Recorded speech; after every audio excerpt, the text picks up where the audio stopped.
Bonjour à tous. Donc voilà, enfin la dernière figurine dans le loadé qu'on va unboxer de cette Ichiban Kuji. Et là ce sera fini. Après je vous présenterai les storyboards et les acryliques que je vous ai achetés. Voilà, donc une petite figurine qui est assez sympa. Donc loadé, Master Lies, Bandai Namco, Dragon Ball Z, pareil. Il y a la petite Toy Animation pour dire que c'est l'original. On a Kiwi qui est là avec sa tête. Sur le côté pareil, Kiwi qui est toujours là. Derrière, les trois têtes comme d'habitude, avec Kiwi au milieu. Après il y a des explications je pense à ce niveau là. Et puis là on a Kiwi aussi. Donc petite boîte. C'est pas comme le gros comme de Doria. Donc on va l'ouvrir. Et on va unboxer. Hop. Comme d'habitude.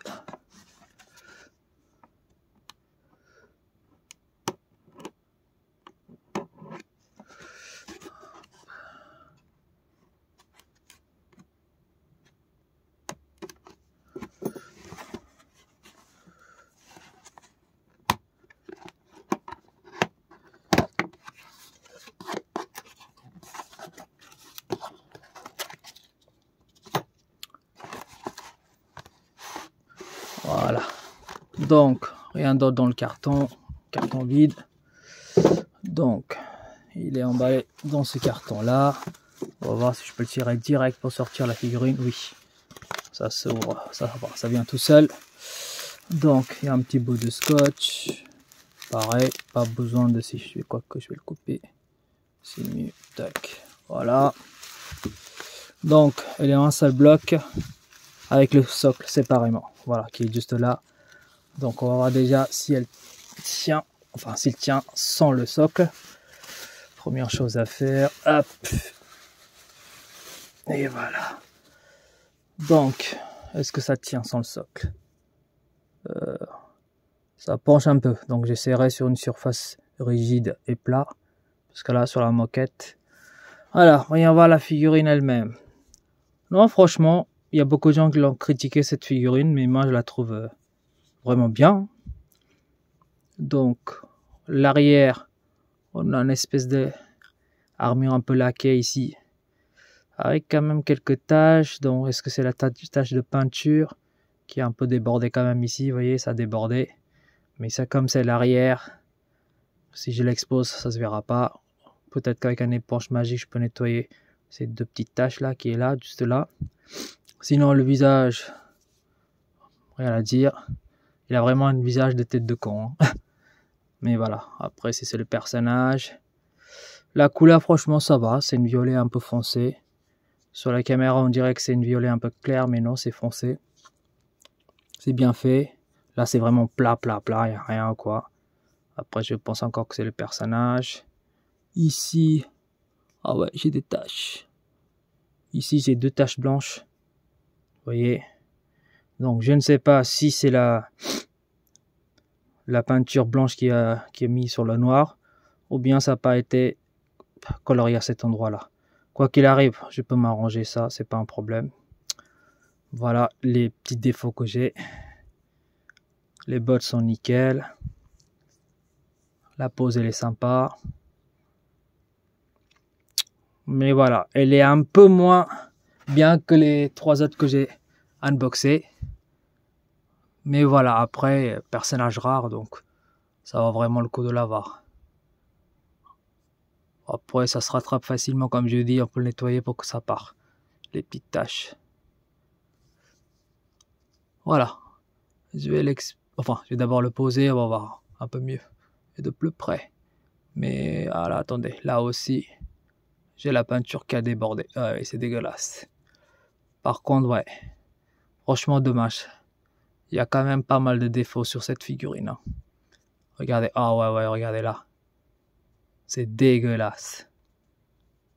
Non, non, franchement, malheureusement, je suis tombé sur une figurine qui est pas ouf. Tout ça, c'est des défauts.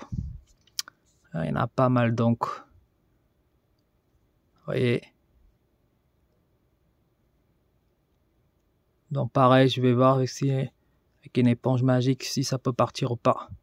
J'ai fait un petit test déjà et puis on va regarder de plus près. À tout de suite. Donc nous voilà avec Kiwi. Et donc malheureusement il faut le socle, sinon ça se penche en arrière, ça se tient pas bien. Donc la figurine, franchement très déçu, vu le nombre de défauts qu'elle y est. Donc voilà, déjà les peintures ça se déborde. Il y a 2 taches que j'ai réussi à le retirer. Mais à l'arrière, comme je vous ai montré, ici à ce niveau-là, il y a les taches de peinture et de peinture qui sont débordées. Enfin, la colle qui a débordé. Les 2 petites taches blanches ici, ça part pas. Donc, je l'ai payé quand même 89,90 €.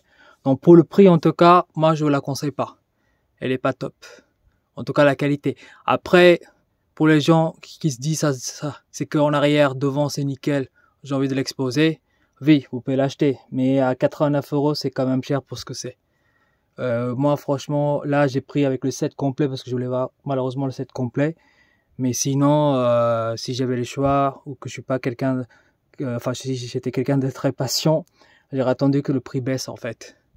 Mais voilà, moi en tout cas, je vous conseille pas vu le nombre de défauts que j'ai. Après, est-ce qu'ils sont tous le même défaut? Je sais pas. C'est possible. En tout cas, c'est la moins travaillée parmi les 3 autres figurines. Les 3 autres donc sont nickel pour moi. Celle-là, il y a quand même des défauts. Mais si à part ça, si on regarde comme ça la figurine directe, sans voir des défauts, elle est quand même bien. Donc, à vous de faire votre propre idée. Je vais la mesurer. Donc, largeur, à peu près 12 cm. Hauteur, c'est la plus petite, donc 24 cm. Donc voilà, je vais l'exposer avec le reste. Mais voilà, si jamais vous voulez l'acheter, vous pouvez l'acheter. Mais à ce prix-là, en plus, sans compter les frais de port, pour moi, ça ne vaut pas le coup. Après, vous l'achetez si vous le souhaitez. Mais voilà, elle a quand même des défauts par rapport aux 3 autres. Allez, à tout de suite, on va l'exposer. Donc voilà ce que ça donne, l'armée de Freezer. Donc j'ai pris les petites tailles de Ginyu en fait, que j'ai mis ici comme ça peut être sympa, parce que là, celle qui va sortir en avril, il n'y aura pas de place pour mettre à l'intérieur avec eux. Donc voilà. Donc sur ce, je vous laisse, et puis à une prochaine unboxing. Bonne soirée, ciao.